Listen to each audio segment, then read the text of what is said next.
Sun news நேயர்களுக்கு வணக்கம். Apollo மருத்துவமனை வழங்கும் நலம் தரும் நல் மருத்துவம் நிகழ்ச்சிக்கு உங்களை அன்போடு வரவேற்கிறோம். இன்றைய நிகழ்ச்சியில் சிறப்பு விருந்தினராக நம்மோடு இணைந்திருக்கிறார் மருத்துவர் மீனா அவர்கள்.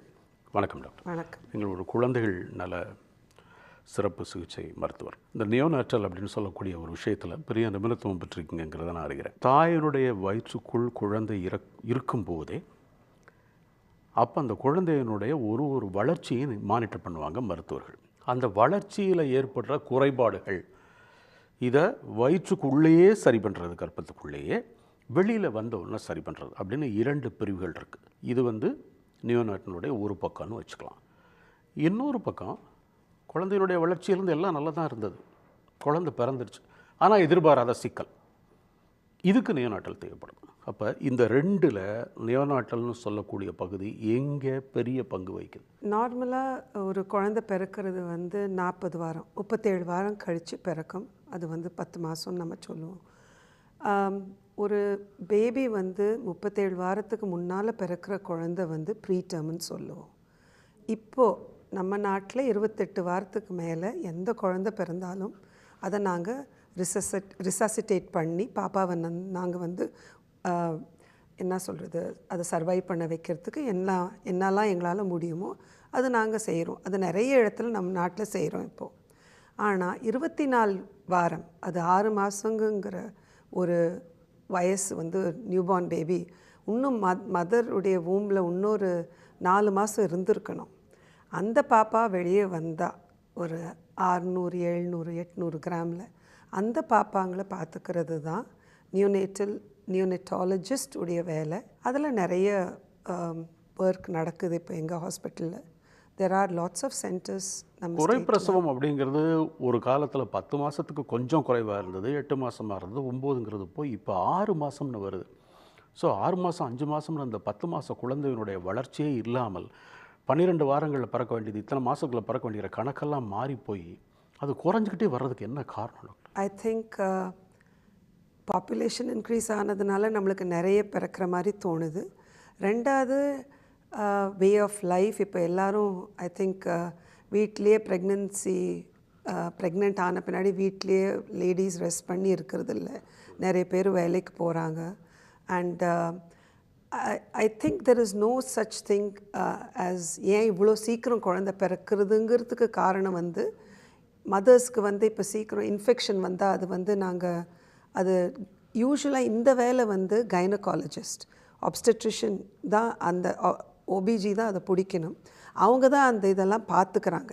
எங்களை எப்போ கூப்பிடுவாங்கன்னா, இப்போ மதர் 26 வீக்ஸ் ஆயிருக்கு, மதருக்கு டெலிவரி ஆகிற வாய்ப்பு உண்டு, நீங்கள் அவங்களுக்கு நீங்கள் you have to give some advice அப்படின்னு, நீங்கள் என்ன நடக்க போகுதுன்னு நீங்கள் மதருக்கு இது கொடுங்க, உங்கள் ஒப்பீனியன் கொடுங்கன்னு சொல்லுவாங்க.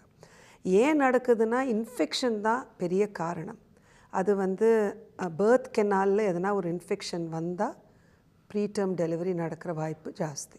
கருவுற்ற தாய்மார்கள் பெரும்பாலும் ஓய்வெடுப்பதை விட வேலை நிறையா செய்யும் பொழுது சுகப்பிரசவம் பிறக்கும் அப்படிங்கிறதான் காலங்காலமாக நம்மகிட்ட இருந்த ஒரு தியரி. அப்போ இதெல்லாம் மாறுதா? இப்போ காலம் மாறும் பொழுது நம்ம பார்க்குற வேலை, நம்மளுடைய உணவு பழக்க வழக்கங்கள், இந்த அடிப்படையில் அந்த பழைய காலத்தில் நம்ம எடுத்துக்கிட்ட தியரி, நம்ம வச்சு மைண்டில் இருந்த விஷயங்கள் அல்லது நடந்தது, அது எல்லாமே மாறி வேறு மாதிரி வருதுன்னு எடுத்துக்கலாமா? ஸ்ட்ரெஸ்ஸுங்கிறது ஒன்று ஜாஸ்தி ஆகுது இப்போது. ஐ மீன் யங்ஸ்டர்ஸ்க்கு ஒர்க் ஸ்ட்ரெஸ் இருக்கலாம். எல்லாம் இப்போ நியூக்ளியர் ஃபேமிலிஸ், எல்லோரும் ஜாயிண்ட் ஃபேமிலியில் நிறைய பேர் இருக்கிறது இல்லை.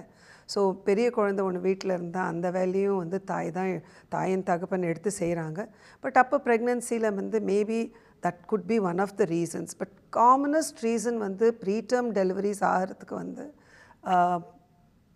இன்ஃபெக்ஷன் ஒரு ரிஸ்க் நான் முன்னே சொன்னேன் அது.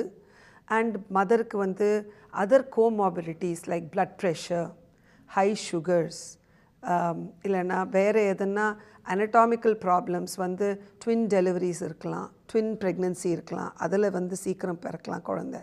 இல்லைன்னா எதனா குழந்தைக்கு கன்ஜெனிட்டல் அப்னார்மாலிட்டின்னு சொல்லுவோம், அதனால் எதனா காரணத்தினால சீக்கிரம் பிறக்கலாம். ஸோ குழந்தை one of the reasons is stress could be. But then மற்ற காரணங்கள் தான், மதருடைய ஹெல்த்தில் இருக்கிற காரணங்கள் தான். இப்போ பிபி ஹையாக இருக்குதுன்னா அவங்க மெடிகேஷன் எடுத்துக்கலாம்.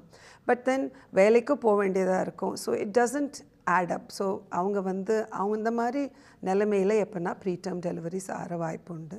But commonest reason for preterm deliveries is infection trigger தான். 6 மாதத்தில், அதாவது குறை பிரசவத்தில் பிறக்கிற 24 வாரங்களில் பிறக்கிற குழந்தைகளில் எத்தனை குழந்தைய முழுமையாக மோர்டாலிட்டி மாதிரியான விஷயங்கள் இல்லாமல், சிக்கல் இல்லாமல் அந்த நியோனட்டல்ங்கிற டிபார்ட்மெண்ட்டு கம்ப்ளீட் ஆக்கி வெளியில் கொண்டு வர முடியுது? 90% ஆஃப் பேபிஸ் நல்லாயி நம்ம ஒன்றுமே செய்ய வேண்டாம். ஆஸ் அ நியோனட்டாலஜிஸ்ட் ஒன்றும் செய்ய தேவையில்லை. குழந்தைங்க நல்லா அழுது தானாக the transit from the intrauterine life to the extrauterine life. 10%க்கு ஒரு கொஞ்சம் இன்டர்வென்ஷன் தேவைப்படும். அதில் 1 or 2%க்கு தான் மோர் என்ன சொல்கிறது டீட்டெயில்டு இன்டர்வென்ஷன்ஸ் தேவைப்படலாம். பாப்பாவை நியோனேட்டல் டிபார்ட்மெண்ட்டில், நியோனேட்டல் இன்டென்சிவ் கேரில் கூப்பிட்டு போய் வைக்க வேண்டியதாக இருக்கும். அப்போ அதுங்களுக்கு சீக்கிரம் பிறக்கிற பிள்ளைங்களுக்கு லங்ஸ் நல்லா டெவலப் ஆகாததுக்கு நாங்கள் வென்டிலேட்டரில் போடுவோம். அப்புறம் இன்ஃபெக்ஷனை கண்ட்ரோல் பண்ணுவோம். அதுங்களுக்கு ஆகாரம் கொடுக்க முடியாததுனால அவங்களுக்கு லைன்ஸ் எல்லாம் போட்டு இன்ட்ரவீனஸ் ஆக்சஸ் வச்சு அவங்களுக்கு ப்ரோட்டீன், கார்போஹைட்ரேட் அண்ட் ஃபேட்ஸ் கொடுப்போம். ஏன்னா அவங்களுக்கு அப்புறம் as soon as possible breast milk-ஏ ப்ரீடேர்ம் பேபிஸ்க்கு ஆரம்பித்து விடுவோம். So only about 1 to 3% of பேபிஸ்க்கு இந்த மாதிரி ஒரு ஹெரோயிக் இன்டர்வென்ஷன் தேவைப்படும். குழந்தை சுகப்பிரசவத்தில் பிறந்திருக்கு, எல்லாம் இருக்குது. ஆனால் அந்த பெற்றோர்கள் சொல்கிறாங்க, நியோனேட்டல்ங்கிற ஒரு டிபார்ட்மெண்ட்டில் என் குழந்தை இருக்கணும், ஃபுல்லாக இன்னொரு தடவை மானிட்டர் பண்ணி அப்புறமா நான் வீட்டுக்கு கூட்டிகிட்டு போகிறேன் அப்படின்னு சொன்னால், சுகப்பிரசவத்தில் எந்த பிரச்சனையும் இல்லாமல் அந்த குழந்தை பிறந்திருக்கிறது அப்படின்னு தெரிஞ்சதுக்கப்புறம் ஒரு மருத்துவராக உங்களுடைய அறிவுரை என்ன? ஒரு நியூபார்ன் பிறக்கும்போது ஃபஸ்ட்டு நாங்கள் அசஸ்மெண்ட் பண்ணுவோம். பர்த்தில் ஒரு அசஸ்மெண்ட், அது கன்சல்டண்ட்டோ ஜூனியர் ரெஜிஸ்ட்ராரோ ஜூனியர் டாக்டர்ஸ் ஒரு அட் பர்த் அசஸ்மெண்ட் பண்ணிவிட்டு குழந்தைய பேரண்ட்ஸ் கிட்ட கொடுப்போம். ஆனால் மதர் 24-48 ஹவர்ஸில் பாப்பா நியோனேட்டல் யூனிட்குள்ளே போயிட்டு இருக்கும். ஃபஸ்ட்டு வேக்சினேஷன்ஸ் இருக்கலாம், இல்லைனா 24 ஹவர் செக் இருக்கலாம், அப்புறம் 48 ஹவர்ஸில் பிளட் டெஸ்ட், ஹியரிங் டெஸ்ட்லாம். ஸோ நாங்கள் உடனே பேபிஸை அமுச்சிடுறதில்ல. பட் மதர் சைடில் ஏன் வைக்கிறோன்னா தாய்ப்பால் கொடுக்கறதுக்காக தான். ஸோ எனி நார்மல் டெலிவரியாக இருக்கட்டும், ஆயுதம் போட்டு எடுக்கிற டெலிவரியாக இருக்கட்டும், சிசேரியன் செக்ஷனாக இருக்கட்டும், அது அந்த பாப்பா நம்மளோட 48-72 ஹவர்ஸ் மினிமம் இருக்கும். இருதயத்தில் ஒரு மிகப்பெரிய பிரச்சனை ஏற்படும் பொழுது அந்த இருதயத்தை நிறுத்தி அதை சரி பண்ணி அதுக்கு பதிலாக ஒரு செயற்கை இருதய மாதிரி ஒரு விஷயத்தை பொறுத்துறதை நம்ம எக்மோன்னு சொல்கிறோம். இது பெரியவங்களுக்கு இன்றைக்கி பெரிய அளவில் பயன்படுத்தப்படுது. அது எல்லோரும் புரிஞ்சிக்கக்கூடிய அளவுக்கு ஒரு டெக்னாலஜியாக கூட வந்துடுச்சுன்னு சொல்லலாம். ஸோ ஆனால் இந்த மாதிரி ஒரு மிகப்பெரிய ஒரு டெக்னாலஜி குழந்தைகளுக்கும் பொருந்துமா, அல்லது குழந்தைகளுக்கு இருதயம் பாதிக்கப்பட்ட குழந்தைகளுக்கு முழுக்க தனியாக வேறு ஒரு டிசைன் ஆஃப் பேட்டர்ன் அப்படிங்கிறது இருக்கா? இருதய நோயோடு பிறக்கிற குழந்தைங்க ஒன்று, அவங்களுக்கு அவங்களுக்காக ஆப்ரேஷன் பண்ணுவாங்க, இல்லைன்னா அவங்களுக்கு வேணுங்கிற மருந்து கொடுப்பாங்க. அந்த குறையோடு பிறக்கிறவங்களுக்கு ஆப்ரேட் பண்ண பின்னாடி எக்மோங்கிற மெஷினில் போட வேண்டியதாக இருக்கும். அந்த எக்மோ மெஷினில் போடுறதுல என்ன பண்ணுவாங்கன்னா இருதயத்துக்கு ரெஸ்ட் கொடுப்பாங்க. பாப்பா வென்டிலேட்டடாக இருக்கும். பாப்பாவுடைய நுரையீரலில் டியூப்பை போட்டு அது அதை ஹெல்ப் பண்ணி அது மூச்சு அது வழியாக எடுத்துகிட்ருக்கோம். ஆனால் அந்த ஹார்ட்டை ரெஸ்ட் கொடுக்கறதுக்கு தான் இந்த எக்மோங்கிறது. அதே மாதிரி ஒரு குழந்தைக்கு நுரையீரலில் பாதிப்பு இருந்தாலும் அந்த எக்மோ மெஷினில் போட்டால் அந்த நுரையீரலுக்கும் நம்ம ரெஸ்ட் கொடுக்கறதுக்காகவும் அந்த எக்மோ மெஷினில் போட வேண்டியதாக இருக்கும். ஸோ இப்போ ஒரு குழந்தை வயிற்றில் இருக்கும்போது மோஷன் போயிடுச்சு, அதை நாங்கள் மெக்கோனியம் ஸ்டெயின் லைக்கர்னு சொல்லுவோம். அந்த மாதிரி போன பாப்பா அந்த இதை குடிச்சிட்டா வெளியே வரும்போது அது ரொம்ப சிக்காக இருக்கும். இது ஃபுல் டேர்ம் பாப்பா, அது உள்ள அதோடைய அந்த தொந்தரவு இருக்கிறதுனால நாங்கள் அந்த மாதிரி பாப்பாங்களை எல்லா மற்ற மொடாலிட்டிஸில் நாங்கள் அந்த பாப்பாவை வெளியே எடுத்துகிட்டு வர முடியலையானா அப்புறம் ஃபைனலி எக்மோ மெஷினில் போட்டு தான் அந்த பாப்பாவை வெளியே எடுத்துகிட்டு வர சான்சஸ் உண்டு. எக்மோ மிஷின் அப்படிங்கிறது மிக சாதாரணமாக எல்லா இடத்துலையும் கிடைக்கிற ஒரு விஷயம் இல்லை. ஸோ இப்போது ஒரு சிக்கலான ஒரு விஷயம் ஒரு சென்னையிலேருந்து இன்னொரு இடத்துல நடந்திருக்கு. அந்த ஒரு குழந்தைக்கு இப்படி ஒன்று தேவைப்படுது அப்படின்னா ஒரு எமர்ஜென்சிக்கு ஒரு மருத்துவமனையில் அவங்க ட்ரீட் பண்ணுறாங்க. அதுக்கப்புறம் இல்லை எக்மோ இருந்தால் தான் சரியாக வரும்னு யோசிக்கிறாங்க. ஆனால் அவங்க ஒரு 4 மணி நேரம் 5 மணி நேரம் தள்ளி இருக்காங்க. அந்த குழந்தைய அந்த டைமுக்குள்ளே அவங்களால கொண்டு வர முடியுமா? இப்படி பல தொடர்ச்சியான கேள்விகள் இந்த விஷயங்கள் வரும். அதை எப்படி ஹேண்டில் பண்ணுறது? இப்போ ரெஃபரல் ஹாஸ்பிட்டல் குழந்தைய அவங்க கவனித்து அவங்களால அந்த பாப்பாவை இன்னும் ஃபர்தர் ட்ரீட்மெண்ட் அவங்களுக்கு கொடுக்க முடியலையானா நாங்கள் ரிட்ரீவல் டீம் அனுப்பிச்சு டிரான்ஸ்போர்ட் எக்மோவே போடுறாங்க. எங்களுக்கு அதுக்கு ஒரு டீம் இருக்குது. ஸோ இப்போ ஒரு 2 வருஷத்துக்கு முன்னால் இந்த மாதிரி நடந்தது. சென்னையிலேயே இருந்த ஒரு ஹாஸ்பிட்டலில் ஒரு பாப்பாவால் அவங்களால ஃபர்தர் ட்ரீட்மெண்ட் கொடுக்க முடியாததுனால எக்மோங்கிற ஆப்ஷன் இருந்ததுனால நான் எங்கள் டீம் போய் அந்த ரெஃபரல் ஹாஸ்பிட்டல்லையே போய் பாப்பாவுக்கு அந்த லைன்ஸ் எல்லாம் போட்டு ஃபஸ்ட்டு டைம் ஐ திங்க் இந்த country they did a transport ECMO for a newborn. அது செஞ்சு கூட்டிட்டு வந்து எங்கள் ஹாஸ்பிட்டல் பீடியாட்ரிக் ஐசியூவில் வச்சு நாங்கள் 6 days பாப்பா வந்து எக்மோ மிஷினில் இருந்தது. பாப்பா வந்து வெளியே வந்து இப்போ 2.5 years ஆகுது. She is doing perfectly well. அவள் டெவலப்மெண்டல் மைல்ஸ்டோன்ஸ் நார்மலாக இருக்குது. அண்ட் பாப்பா வந்து சர்வைவ் ஆனதே பெரிய விஷயம்னு நினச்சாங்க. ஸோ அந்த மாதிரி நடக்கும். ஸோ ரெஃபரல் ஹாஸ்பிட்டலில் போய் எங்கள் டீம் போய் ரிட்ரீவ் பண்ணிட்டு வரோம். குழந்தைகள் விஷயத்தில் நீங்கள் அதிகமாக பார்க்குறதும் இப்போ சமீபத்தில் அதை முழுமையாக க்யூர் பண்ணுறதுக்கு ஒரு நல்ல டெக்னாலஜி வந்திருக்கு. குழந்தைங்களுக்கு இப்படி நடந்துச்சுன்னா கவலையே பட வேண்டியதில்லை அப்படிங்கிற மாதிரியான விஷயம்னு எதை சொல்லுவீங்க? நான் ட்ரைனிங் ஆரம்பித்ததுலேருந்து இப்போ 33 வருஷம் ஆயிருக்கு. நான் ஃபஸ்ட்டு வெளிநாட்டில் வேலை செஞ்சப்போ சர்ஃபாக்டன்ட்டுங்கிற மருந்து அப்போ தான் நிறைய கொடுக்க ஆரம்பித்தாங்க. அது வந்து நுரையீரலுக்குள்ளே ஃபார்ம் ஆகிற ஒரு தானாக உள்ள உருவாகிற ஒரு இது. பட் நீங்கள் சொல்கிற மாதிரி குறைவு பிரசவத்தில் பிறக்கிற குழந்தைக்கு அது வந்து லேக் இருக்கும். அது வந்து அவைலபிலிட்டி இப்போ வெளியே இருக்குது. They have been able to get it from animal lungs. அதை வந்து நாங்கள் கொடுப்போம். இது இப்போ ஒரு 30-35 வருஷமாக நம்ம ஊர்லேயே கொடுக்க ஆரம்பிச்சிருக்கோம். பட் அதுக்கப்புறம் வந்து டிஃப்ரெண்ட் மொடாலிட்டிஸ் ஆஃப் வென்டிலேட்டர்ஸ். இப்போ வென்டிலேட்டர்ந்து வர்றது டியூப் வந்து பாப்பாவுடைய நுரையீரலை கனெக்ட் பண்ணி நாங்கள் வந்து வெளியில் ப்ரீதிங் மிஷினை வச்சு பாப்பாவுக்கு சப்போர்ட் கொடுப்போம். அப்புறம் கார்டியோதராசிக் சர்ஜரி, நியூ பார்ன்ஸ் நிறைய நடக்குது. பட் ஒரு குழந்தை வந்து பிறந்து மூச்சு விடாத வயிற்றுலேயே ஏதோ அதுக்கு ஒரு பாதிப்பு இருந்திருக்கு ரத்த ஓட்டத்தில்.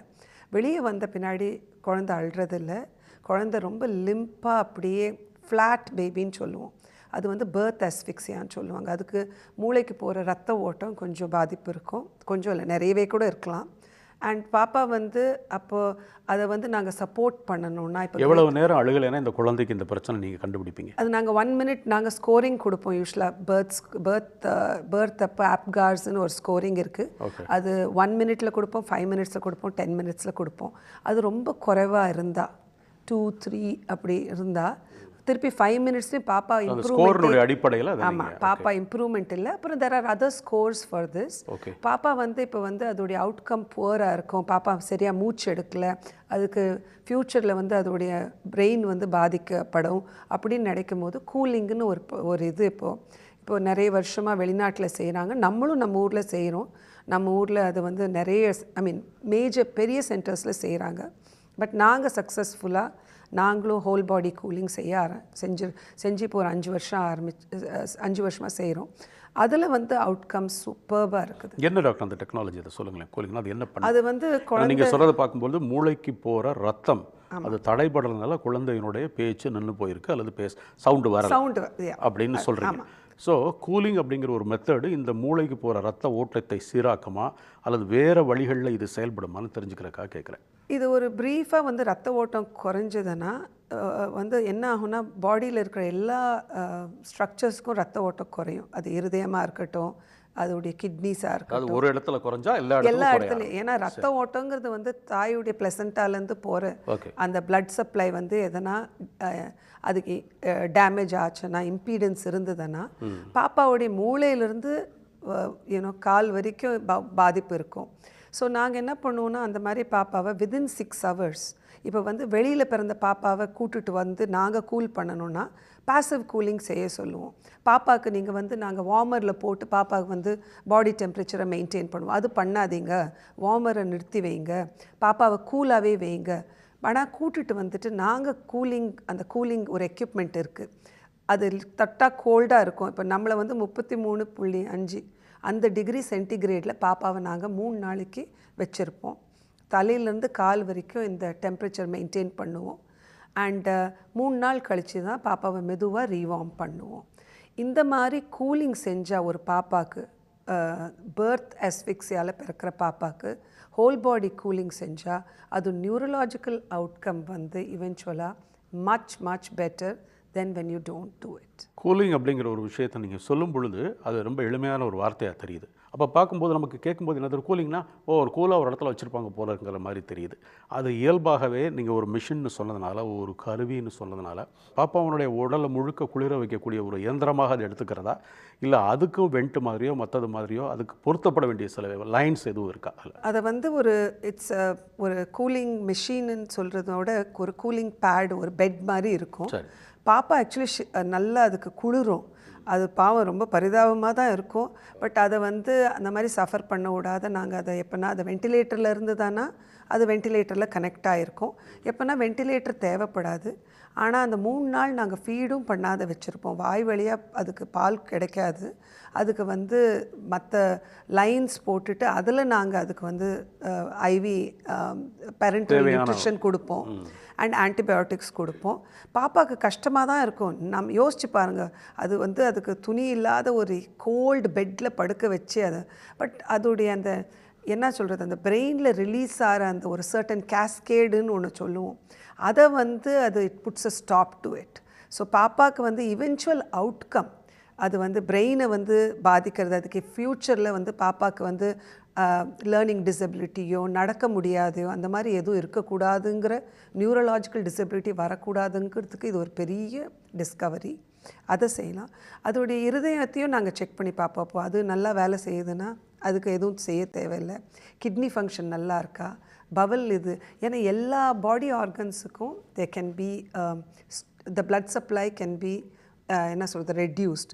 ஸோ எல்லா பாதிப்பு இருக்கலாம். அதெல்லாம் செக் பண்ணி பார்த்துட்டு அந்தந்த ஸ்பெஷாலிட்டியில் இருக்கிறவங்கள வந்து இன்வால்வ் பண்ணி நாங்கள் வந்து பாப்பாவை வெளியே எடுத்துகிட்டு வருவோம் 72 hours கழிச்சு. நியோனாட்டல் டெக்னாலஜியில் நீங்கள் பார்க்குற அந்த சிகிச்சை முறையில் குழந்தை பிறப்பு அப்படிங்கிறதுல பிரச்சனைகள் அதிகமாக இருக்கிறது ஆண் குழந்தைக்கா பெண் குழந்தைக்கா? எனக்கு 2 மெட்டபாலிசம் வேறு இல்லையா? அதனால் கொஞ்சம் கவனமாக இருக்கிறதுக்காக இந்த கேள்வியை நான் கேட்குறேன். பொம்பளைங்க எப்போவுமே ஃபைட்டர்ஸுங்க.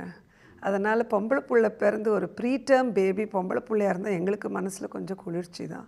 ஏன்னா அது வந்து சண்டை போட்டு வெளியே வந்துடும். கொஞ்சம் ஆம்பளை பிள்ளைங்க கொஞ்சம் எங்களை ட்ரபிள் பண்ணுவாங்க. இப்போ இந்த டெக்னாலஜி இந்த சிகிச்சை முறைகளில் நம்ம பயன்படுத்தும் பொழுது இது பண்ணியாச்சு, இதற்கப்புறம் ஒரு குறிப்பிட்ட காலத்துக்கு அந்த குழந்தைக்கு 5 வயசு 10 வயசு 15 வயசு இல்லை லைஃப் டைம் பிறக்கும் பொழுது இந்த பிரச்சனையினால் நம்ம அதை மானிட்டர் பண்ணணும், இல்லைன்னா அது திரும்ப வர்றதுக்கு வாய்ப்பு உண்டு அப்படிங்கிறது மாதிரியான தொந்தரவுகள் ஏதாவது இருக்கா? இல்லை நம்ம இங்கேயே எல்லாத்தையும் சரி பண்ணி அனுப்பிச்சிடுறோம், அந்த குழந்தைகளுடைய வளர்ச்சியும் எதிர்காலமும் மிகச்சிறப்பாக இருக்கும், மறுபடியும் இந்த மாதிரி பிரச்சனைகள் வர்றதுக்கு வாய்ப்பு இல்லைன்னு எடுத்துக்கலாமா? பிறவியில் இருக்கிற பாதிப்பு வந்து அது unless it is a congenital problem, அதோடைய இருதயத்தில் ஏதோ ஒரு ஓட்டையோ இல்லைன்னா கிட்னியில் ஏதோ ப்ராப்ளமோ இல்லை நுரையீரலில் வந்து சிஸ்ட் எதனா இருந்தோ அந்த மாதிரி பிறக்கிற குழந்தைங்களுக்கு ஃபாலோ அப் 100% தேவை. பட் எல்லா ப்ரீடேர்ம் பேபிஸ்க்கும் நாங்கள் வந்து மந்த்லி அந்த வேக்சினேஷன்ஸோடு நாங்கள் ஃபாலோ அப் வச்சுருப்போம். அப்புறம் வருஷம் ஃபாலோ அப் இருக்கும். அண்ட் இது வந்து ஒன்ஸ் தே நோ, நம்ம நியூனட்டாலஜிஸ்ட் வந்து நாங்கள் பேபிஸை வந்து அவ்வளோ உயிர் கொடுத்து பார்த்துக்கும் போது அந்த யூனிட்டு அவங்களே நம்ம மேலே ரொம்ப கனெக்டடாக they stay with us, they do not leave you and go unless they are moving the from the local place. So அதனால் கான்ஸ்டன்ட் சர்வேலன்ஸ் இருந்துட்டு தான் இருக்கும். அண்ட் இயர்லி ஃபாலோஅப்ஸ் மட்டும் இல்லை, 5 இயர்லி ஃபாலோஅப்ஸும் இந்த மாதிரி கூலிங் பாப்பாங்களுக்கெலாம் நாங்கள் நடத்துகிறோம். டெவலப்மெண்டல் அசஸ்மெண்ட் செய்வோம். இவங்களுக்கு எதனா டெவலப்மெண்டல் பீடியாட்ரிஷனை வச்சுட்டு அவங்களுக்கு எதனா நம்மளுக்கு டிலே இருக்கான்னு பார்க்குறதுக்கு அதெல்லாம் பார்ப்போம். So constant surveillance and constant follow up இருந்துட்டு தான் இருக்கும். 24 வாரத்தில் பிறக்கக்கூடிய ஒரு குழந்தை குறப்பிரசவத்தில் பிறக்கிறது, அதில் இரட்டை குழந்தைகள் மாதிரியான விஷயங்கள் வர்றதுக்கு வாய்ப்பு இருக்கா? அப்படி அது இரட்டை குழந்தைகளாக வர்றதுனால வழக்கம் போல் இருக்கக்கூடிய ஒரு குழந்தைகளுடைய சிக்கலை காட்டிலும் இந்த இரட்டை குழந்தைகள் பிறப்பால் சிக்கல் அதிகமாகுமா? ஆகும். இப்போ ப்ரீடேர்ம் பேபிஸ் வந்து நம்மளுக்கு 24 வீக்ஸ்லேருந்து நாங்கள் பார்த்துக்குறோன்னு சொல்லும்போது அதே ரெட்டை குழந்தையாக இருந்தால் ஒன்று 460 கிராம்ஸ் இன்னொன்று 520 கிராம்ஸ் இருக்கும்போது வெயிட் வந்து ரெண்டுத்துக்கும் ரொம்ப குறைச்சலாக இருக்குது. அதுங்களுக்கு சான்சஸ் ஆஃப் ஹேவிங் ப்ராப்ளம்ஸ் வந்து ஒருவேளை அது ஒரே ஒரு பிளசண்டாலேருந்து அதுங்களுக்கு ரத்தம் போச்சு, 2 டைகோரியானிக் டைஆம்னியாட்டிக்காக இருந்ததா இல்லைனா மோனோகோரியானிக் டைஆம்னியாட்டிக்காக இருந்ததான்னு அதுங்களுக்கு ரத்த ஓட்டம் சரியாக இருந்ததா, அந்த மாதிரி தொந்தரவுலாம் வரலாம். பட் சிங்கிள் ப்ரெக்னென்சிக்கு மேலே ட்வின்ஸோ ட்ரிப்ளட்ஸோ வந்தால் தொந்தரவுகள் ஜாஸ்தி இருக்கலாம். அதுக்கு ப்ரிப்பேர்டாக இருக்கும். 2006 எங்களுக்கு குவாட்ரிப்ளட்ஸ் எங்கள் ஹாஸ்பிட்டலில் பிறந்தது. That is 4 girls and identical 4. இப்போ அது எல்லோரும் மறந்தாச்சு. இன்றைக்கி அதுங்களுக்கு 18 வயசு. They have I think passed out of school this year. And they are studying abroad. 4 பேரும் சிங்கப்பூரில் இருக்காங்க. அப்பப்போ எங்களுக்கு ஃபோட்டோஸ் அனுப்புவாங்க. அந்த குழந்தைங்களே மொத்தமாக 4 குழந்தையும் 3.4 kgs தாங்க இருந்தது. அந்த காலத்தில் நான் சொல்லுவேன் 18 வருஷத்துக்கு முன்னால் இன்றைக்கி இருக்கிற நியோனேட்டல் டெக்னாலஜி அவ்வளோ கூட கிடையாது. But they are doing extremely well. Neonatal மாதிரி ஒரு பெரிய டெக்னாலஜி கூட இப்போ இந்த ஸ்டெம் செல்லை பற்றி நிறைய பேசுகிறதில்ல. ஸோ அதெல்லாம் தாண்டி நாங்கள் வந்துட்டோம். நியோநாட்டல் அப்படிங்கிறது அதை தாண்டி வந்துருச்சு. அது எங்களுக்கு தேவையில்லை அப்படின்னு எடுத்துக்கலாமா, இல்லை அதுவும் பயன்படுதுன்னு எடுத்துக்கலாமா, எப்படி எடுத்துக்கிறது அதை? அது ரொம்ப கான்ட்ரவர்ஷியல் சப்ஜெக்ட்னா அதுக்கு எதுவும் எனக்கு அவ்வளோலாம் அது என்ன சொல்கிற அனுபவம் கிடையாது. சரி. But this has become a way of life. இப்போ எல்லாரும் stem cells umbilical cord banking செய்கிறாங்க. அது சர்டன் கண்டிஷன்ஸ்க்கு உபயோகமாக இருக்கும்னு நான் என்னுடைய கலீக்ஸை யூஸ்வலாக என்னுடைய ஹெமட்டாலஜிஸ்ட் கொலீக்ஸ் இருக்காங்க, அவங்கள கேட்டுட்டு நான் சொல்லுவேன். ஒரு குழந்தைக்கு எடுத்து வைக்கிறது அவங்களுடைய தனிப்பட்ட விருப்பம். அவங்க கைனகாலஜிஸ்ட் கிட்ட பேசிட்டு செய்யலாம். பட் எடுத்து வைக்கிறதுல உங்களுக்கு அந்த ஃபினான்ஷியல் இது இருந்தால் எடுத்து வைக்கிறதுல தப்பு இல்லை. பட் அது எனக்கு அதில் அவ்வளோ இது கிடையாது, அனுபவம் கிடையாது. டெக்னாலஜி அப்படிங்கிறதும் மருத்துவத்துறையினுடைய மிகப்பெரிய வளர்ச்சி, உங்களை போன்ற சிறந்த மருத்துவர்களுடைய கையாளுமை, இதெல்லாம் இந்த இடத்துல எப்பேற்பட்ட உயிர்களையும் நம்ம மோர்டாலிட்டி இல்லாமல் காப்பாற்றக்கூடிய சக்தியை மேக்ஸிமம் நம்ம அடைஞ்சிருக்கோம், அந்த இலக்கை எட்டியிருக்கோங்கிறது ஒரு மகிழ்ச்சிகரமான விஷயம். ரொம்ப நல்ல விஷயங்களை உங்களோட பகிர்ந்துக்கிட்டீங்க. இந்த நிகழ்ச்சியில் கலந்துக்கிட்டதுக்கு மிக்க நன்றி டாக்டர். உங்கள் கேள்விகளை அனுப்ப வேண்டிய மின்னஞ்சல் முகவரி mydoctor@apollohospitals.com. தொலைபேசி எண் 044404040166. உடனுக்குடன் செய்திகளை தெரிந்து கொள்ள சன் நியூஸ் பெல் ஐகானை கிளிக் பண்ணுங்க.